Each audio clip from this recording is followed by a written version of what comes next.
Welcome to life line. Thyroid, infertility, PCOD దీంతో బాధపడే వాళ్ళకి మా దగ్గర సొల్యూషన్ ఉంది అని చెప్తున్నారు హోమియోకేర్ ఇంటర్నేషనల్ డాక్టర్ సుధారాణి గారు. Welcome to life line doctor గారు. ముఖ్యంగా థైరాయిడ్తో ఈ మధ్యకాలంలో ఇంటికొకరన్నా ఉంటున్నారు. ఒకప్పుడు ఎక్కడో ఉండేది, కానీ ఇప్పుడు ప్రజెంట్ ప్రతి ఒక్కరి ఇంట్లో ఉంటుంది థైరాయిడ్ అండ్ డయాబెటిక్. ఎందుకు ఇంతలా పెరగడానికి కారణం ఏంటంటారు? అసలు ఈ థైరాయిడ్ అంటే ఏంటంటే ఇది ఒక గ్రంథి అనమాట. ఈ గ్రంథి మనకి మెడకి ముందు భాగంలో ఒక సీతాకోక చిలుక ఆకారంలో ఇక్కడ ఉంటుందన్నమాట. సో ఈ గ్రంథి వల్ల ఏమిటంటే ఈ థైరాయిడ్ హార్మోన్ అనేది కరెక్ట్గా రావడం వల్ల మన జీవక్రియ అంటే ప్రతి ఒక్క కణము దానిపైన అది చేయాలి అని అంటే ఈ థైరాయిడ్ హార్మోన్ ఎంతో దానికి హెల్ప్ అవుతుందన్నమాట. అయితే అనేక కారణాల వల్ల ఈ థైరాయిడ్ గ్రంథిలో నుంచి హార్మోన్ అనేది కరెక్ట్గా ఉత్పత్తి కాకపోవడం వల్ల ఈ హైపోథైరాయిడ్, హైపర్ థైరాయిడ్ లేదంటే ఇంకా ఇతర థైరాయిడ్ హార్మోన్ సమస్యలు అనేటివి ఏర్పడుతూ ఉంటాయి. కామన్గా మాత్రం ఈ థైరాయిడ్ ప్రాబ్లమ్స్లో hypothyroid, hyper thyroid and goitre అంటే గడ్డల్లాగా ఇవి చూస్తూ ఉంటాం అనమాట. ఒక్కొక్కటిగా చూసుకుంటే హైపోథైరాయిడ్ అనేది మధ్యకాలంలో చాలామందికి చూస్తున్నాము, లేడీస్లో ఇంకొంచెం ఎక్కువగానే చూస్తున్నాం అనమాట. సో ఈ హైపోథైరాయిడ్ అంటేనే దాని పేరులోనే హైపో అంటే తక్కువ.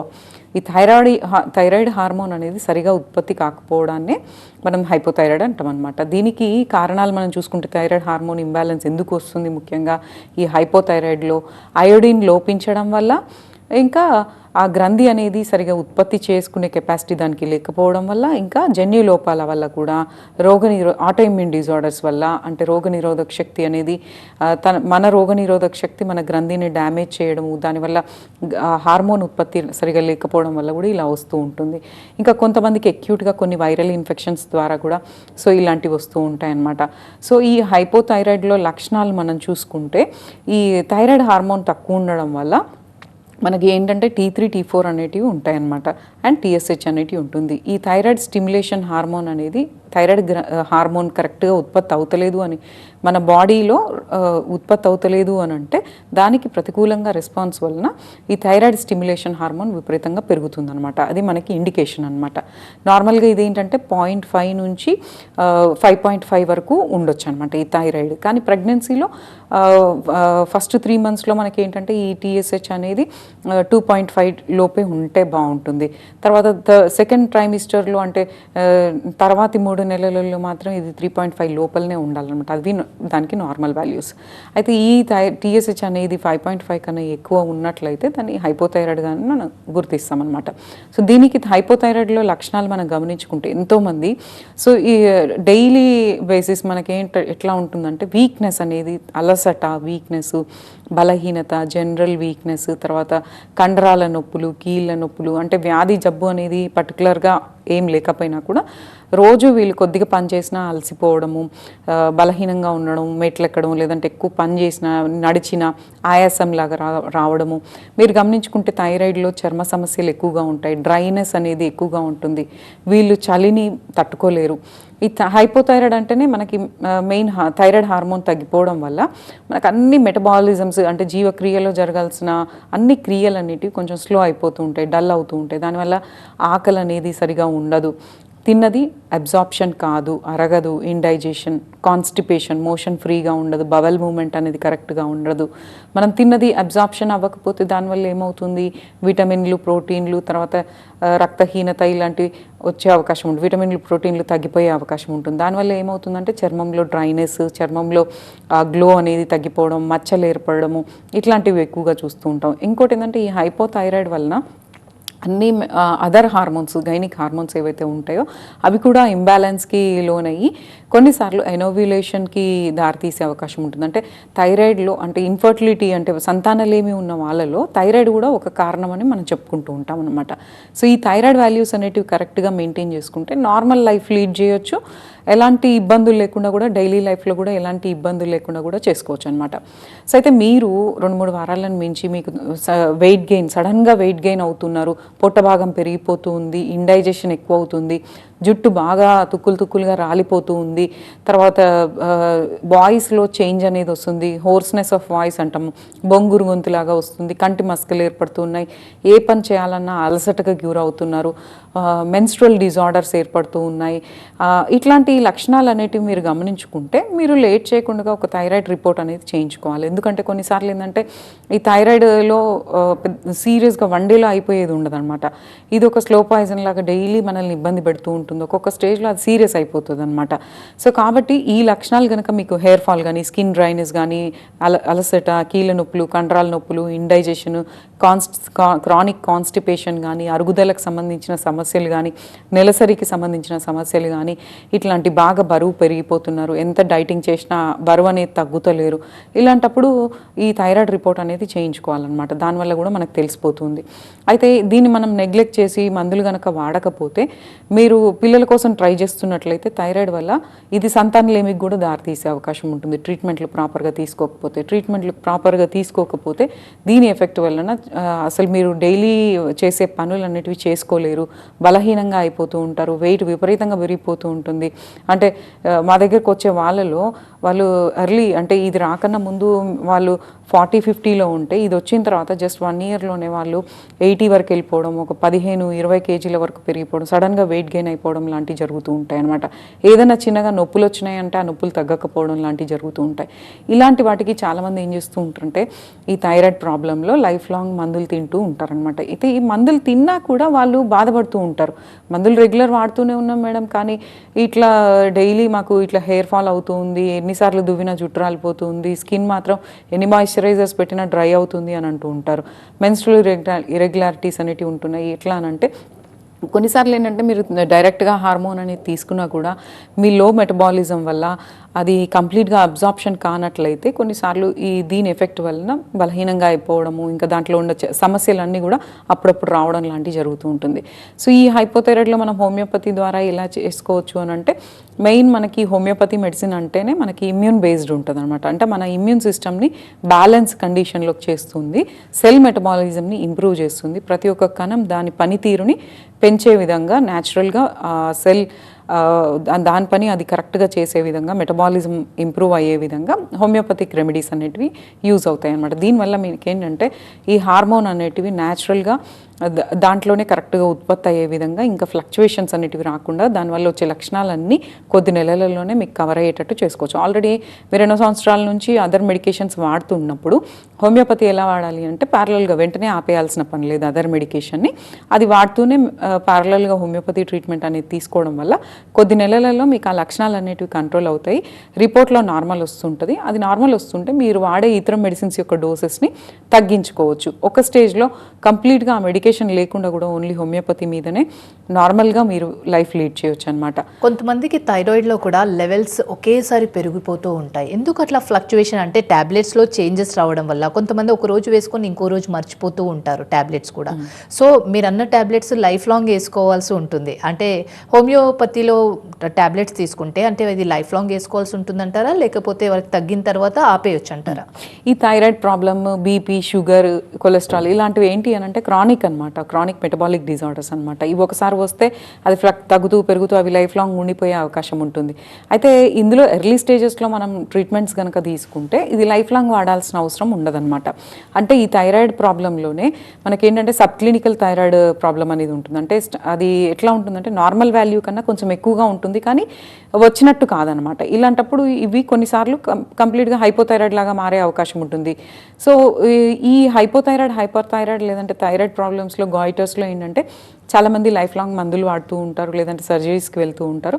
సో ఇలాంటి వాటికి హోమియోపతి అనేది లాంగ్ టర్మ్గా తీసుకుంటే, అంటే ఏదో వారం 10 రోజులు కాకుండా కొద్ది సంవత్సరాల పాటు యూజ్ చేస్తే లైఫ్ లాంగ్ వాడే అవసరం లేకుండా చేసుకునే అవకాశాలు ఉన్నాయి. ఆల్రెడీ మా దగ్గర వాడుతున్న ఎంతోమంది పేషెంట్లకి ఇతర మందులతో పాటు హోమియోపతి మందులు వాడుకుంటూ ఒక స్టేజ్లో ఇతర మందులు కంప్లీట్గా బంద్ చేసి కూడా దాని తర్వాత ఒక 2-3 ఇయర్స్ మనం రెగ్యులర్గా మనం నార్మల్ ఈ థైరాయిడ్ ప్రొఫైల్ అనేది చేయించినప్పుడు అన్నీ నార్మల్ వస్తున్నాయి, వాళ్ళు కూడా నార్మల్ లైఫ్ లీడ్ చేస్తున్నారు, ఇంకా వేరే మెడిసిన్ అవసరం లేకుండా ఉంది. ఒక స్టేజ్లో హోమియోపతి మెడిసిన్స్ కూడా స్టాప్ చేసుకునే అవకాశం ఉంటుంది. కాకపోతే ఏంటంటే ఇది కొంచెం లాంగ్ టర్మ్గా హోమియోపతి ట్రీట్మెంట్ అనేది తీసుకుంటే మీ హార్మోన్ అనేది ఒకటే గోళీతో అది రాదు కాబట్టి అది లోపల ఎన్నో మెటబాలిజమ్స్తో ముడిపడి ఉంటుంది, ఎన్నో హార్మోన్స్ వల్ల ముడిపడి ఉంటుంది కాబట్టి కొంచెం లాంగ్ టర్మ్గా యూజ్ చేస్తే హోమియోపతి మెడిసిన్స్ లైఫ్ లాంగ్ వాడకుండా ఉండే అవకాశాలు ఉన్నాయి. అదే స్టార్టింగ్ ఎర్లీ స్టేజెస్లో అయితే కంప్లీట్గా మీరు అదర్ మెడికేషన్స్ అనేటివి లేకుండా ఓన్లీ హోమియోపతి మెడిసిన్స్ తోటే కొంచెం లాంగ్ టర్మ్గా యూజ్ చేస్తే ఒక స్టేజ్లో ఇవి కూడా ఆపేసుకునే అవకాశం ఉంటుంది. దీనివల్ల ఏంటంటే మీకు హైపోథైరాయిడ్లో వచ్చే లక్షణాలు ఏవైతే ఉంటే వెయిట్ గెయిన్ అనేది తగ్గే అవకాశం ఉంటుంది. అంటే ఒబేసిటీ నుంచి ఒబేసిటీని తగ్గించుకునే అవకాశం ఉంటుంది. తర్వాత శరీరంలో ఏమైనా వాపు ఉంటే పోతుంది. తర్వాత హెయిర్ ఫాల్ ఉన్న వాళ్ళకి హెయిర్ ఫాల్ కంట్రోల్ అవుతూ ఉంటుంది. దీనివల్ల గైనిక్ ఇష్యూస్ అంటే హైపోథైరాయిడ్లో ఏంటి అని అంటే కొంతమందికి ఎమెనోరియా ప్రాబ్లం ఉంటుంది. అంటే మంత్ అనేది కరెక్ట్గా రాదు, 3 monthsకో 6 monthsకో అట్లా వస్తుంది, లేదంటే మందు వాడితేనే వస్తుంది లేకపోతే రాదు. కొంతమందిలో నెలలో 2 సార్లు వస్తూ ఉంటుంది. ఇట్లా దానికి ఈ గైనిక్ హార్మోన్స్ మీద కూడా దాని ఎఫెక్ట్ అనేది ఉంటుందన్నమాట. సో ఇలాంటివన్నీ హోమియోపతి మెడిసిన్స్ వాడడం వల్ల కంట్రోల్ అయ్యే అవకాశం ఉంటుంది. అలాగే ఈ థైరాయిడ్లో హైపర్ థైరాయిడ్ అనేది కూడా ఉంటుందన్నమాట. హైపర్ థైరాయిడ్ అంటేనే దాని పేరులోనే ఉంది, అంటే హార్మోన్ అనేది ఎక్కువగా రిలీజ్ అవుతూ ఉంటుంది. ఉన్న మోతాదు కన్నా ఎక్కువగా రిలీజ్ అయినప్పుడు ఏమవుతుంది హైపర్ థైరాయిడ్లో అని అంటే, సో దాని యాక్టివిటీ వల్ల శరీరం అనేది వణికిపోవడము, ట్రెంబ్లింగ్, గుండె దడ, గుండె బాగా ఫాస్ట్గా కొట్టుకుంటున్నట్టుగా ఉండడం, దీనివల్ల యాంగ్జైటీకి గురవ్వడము, ఏదైనా పని మొదలు పెడుతున్నారు అని అంటే వీళ్ళకి పాల్పిటేషన్, గుండె దడ సౌండ్ వాళ్ళకి వినిపిస్తున్నట్టుగా అనిపిస్తూ ఉంటుంది. చేతులు విపరీతంగా వణుకుతూ ఉంటాయి. కనుగుడ్లు అనేటివి ముందుకు వచ్చినట్టుగా ఉంటుంది. తర్వాత వీళ్ళకి వేడి తట్టుకోలేరనమాట, బలహీనంగా అయిపోతూ ఉంటారు. వీళ్ళు ఎంత తిన్నా కూడా వెయిట్ అనేది పెరగరు, వెయిట్ లాస్ అవుతూ ఉంటారు. హైపర్ థైరాయిడ్లో వెయిట్ లాస్ అనేది ఫాస్ట్ మెటబాలిజం అనేది ఉంటుంది కాబట్టి వెయిట్ లాస్ అనేది అయిపోతూ ఉంటారు.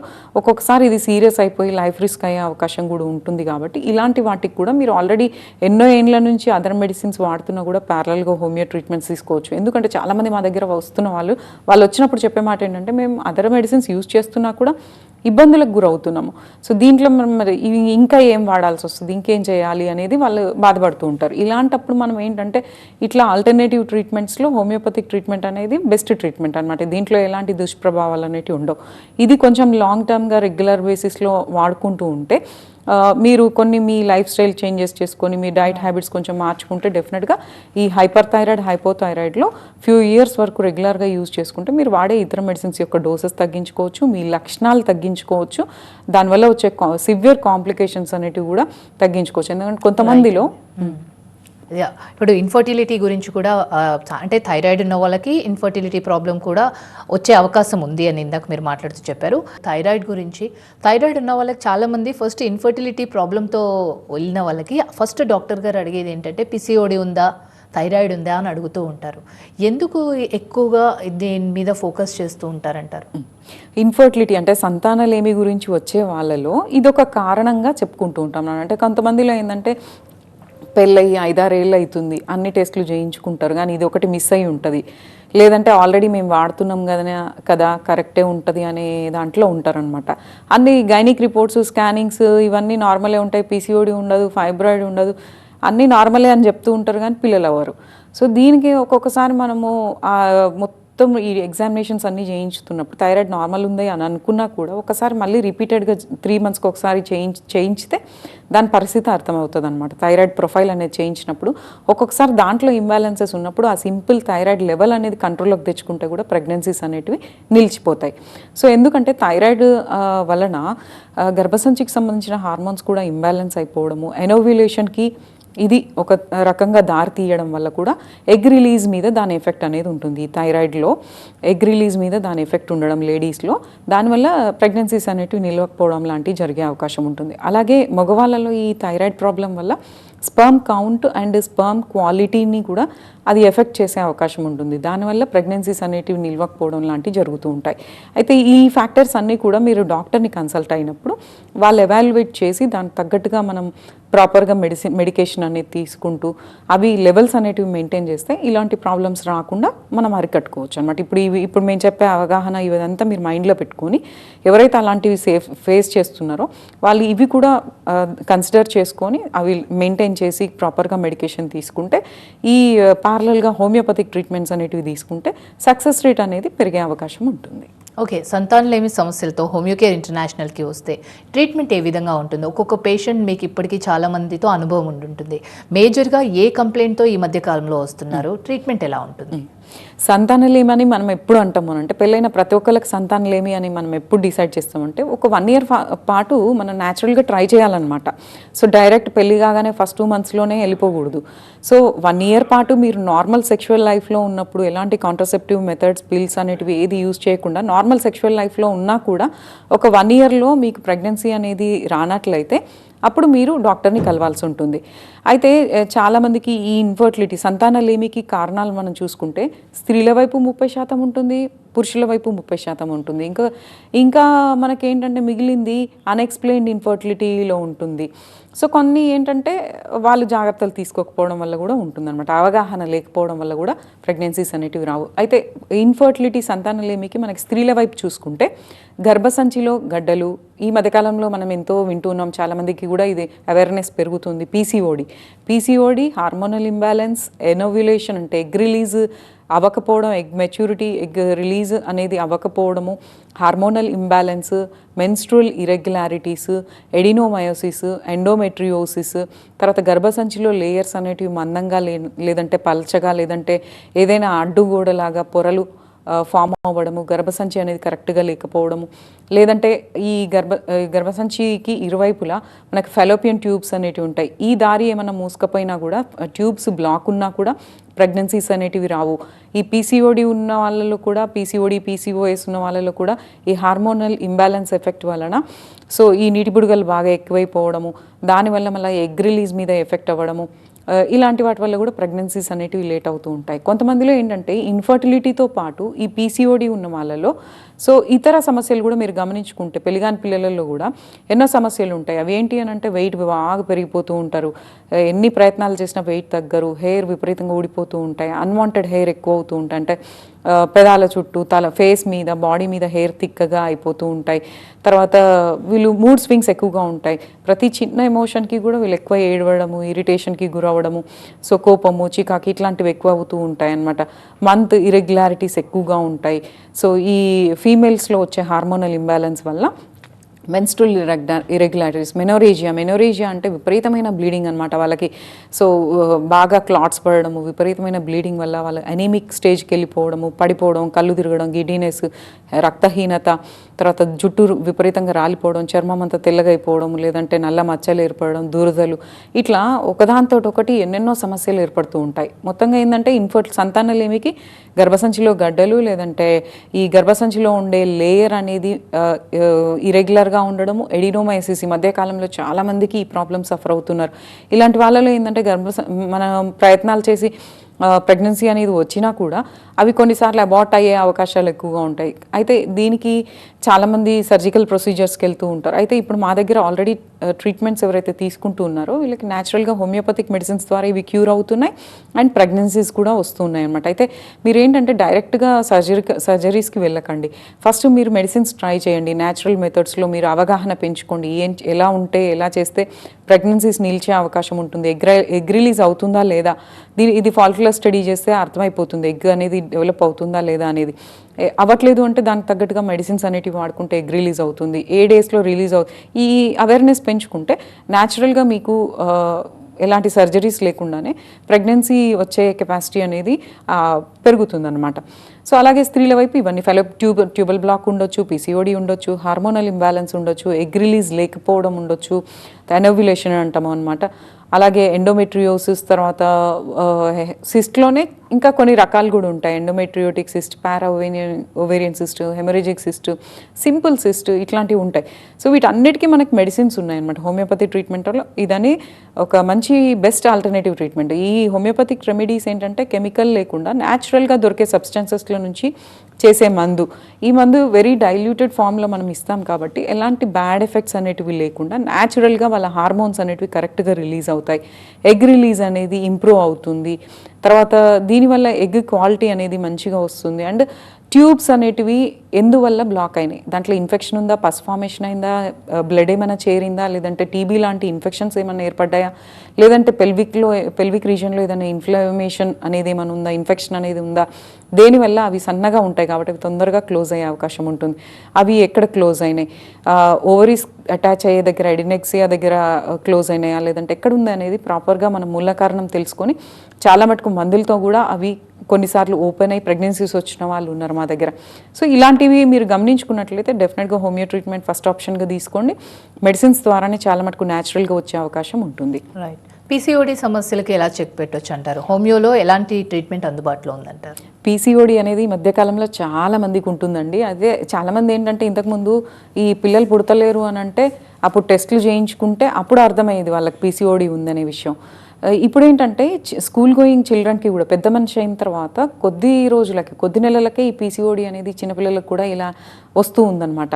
సో దీనికి మనం కారణాలు చూసుకుంటే స్టాగ్నెంట్ పోస్చర్స్లో అంటే గంటల కొద్దీ కదలిక లేని లైఫ్ స్టైల్లో ఉన్న వాళ్ళకి, లేదంటే విపరీతమైన మానసిక ఒత్తిళ్ళు, ఇవన్నీ ట్రిగరింగ్ ఫ్యాక్టర్స్ అనమాట. ముఖ్యంగా హార్మోన్స్ కరెక్ట్గా రిలీజ్ అవ్వకపోవడము, తినే ఆహారం కరెక్ట్గా లేకపోవడం, జంక్ ఫుడ్ అనేది ఎక్కువగా ఉండడం, నూనె పదార్థాలు, పిండి పదార్థాలు ఎక్కువగా ఉండడం, మాంసాహారం కొంచెం తగ్గించుకుంటే మంచిదన్నమాట ఇలాంటి వాటిలలో. అయితే బెస్ట్ ఈ పీసీఓడి ఉన్న వాళ్ళలో జాగ్రత్తలు ఎలా తీసుకోవాలి అని అంటే వర్కౌట్ బాగా చేయండి, ఒబేసిటీ ఉంటే తగ్గించుకోండి, వెయిట్ లాస్ చేసుకునే విధంగా చేసుకోండి. కొంచెం పీచు పదార్థాలు మీరు ఎక్కువ తీసుకునే ఆహారంలో చూసుకోండి. మీరు పీచు పదార్థాలు ఫైబర్ ఉండేటట్టు చూసుకోండి, ప్లాంట్ బేస్డ్ ప్రోటీన్ ఉండేటట్టు చూసుకోండి, fresh fruits and fresh vegetables, fruits salad, vegetable salad వీటి మీదనే ఎక్కువ డిపెండ్ అవ్వండి. అనిమల్ ప్రోటీన్కి కొంచెం దూరంగా ఉండండి, హై క్యాలరీస్కి కొంచెం దూరంగా ఉండి వర్కౌట్ మీరు ఎంత తింటున్నారో దానికి తగ్గట్టుగా వర్కౌట్ చేసే విధంగా చూసుకోండి. స్టాగ్నెంట్గా గంటల కొద్దీ ఒకటే పొజిషన్లో ఉండకూడదు. పొట్ట దగ్గర కూడా ఫ్యాట్ అనేది కొంతమందికి చాలా ఎక్కువగా ఉంటుంది, ట్రంకల్ ఫ్యాట్. సో ఇది కూడా తగ్గించుకునే ప్రయత్నం మీరు చేయండి. ఇవన్నీ చేసుకుంటూ కొంచెం మానసిక ఒత్తిడులు అనేటివి తగ్గించుకొని హోమియోపతిక్ ట్రీట్మెంట్స్ అనేటివి చాలా చక్కటి రెమెడీస్ ఇప్పుడు అవైలబుల్గా ఉన్నాయి. చాలా రకాల మందులు ఉన్నాయి. అయితే ఆ సిమ్టమ్స్ని బట్టి మెనోరేజియానా, మెట్రోరేజియానా, ఎమెనోరియానా అంటే మంత్ అనేది కంప్లీట్గా లేదా, లేదంటే నెలకి 2 సార్లు వస్తుందా, లేదంటే వచ్చినప్పుడు విపరీతంగా వస్తుందనే దాన్ని బట్టి మనకి మెడికేషన్స్ ఎన్నో ఉన్నాయి. పల్సిటిల్ అని, నాట్రమూర్ అని, క్యాల్కేరియా కార్బ్ అని, ఎరిజినార్ అని, సెబైన్ అని. అయితే లక్షణాలను బట్టి అవి పనిచేస్తాయి. కానీ కాన్స్టిట్యూషనల్ ట్రీట్మెంట్ మా దగ్గర స్పెషాలిటీ అనమాట. ప్రతి పేషెంట్ని స్టడీ చేసి వారికి ఏది సెట్ అవుతుందో అది ఇవ్వడం ద్వారా ఇవన్నీ రూట్ నుంచి క్లియర్ అయ్యే అవకాశం ఉంటుంది. Thank you so much doctor గారు. ఇది ఇవాల్టి లైఫ్ లైన్. చూస్తూనే ఉండండి TV9.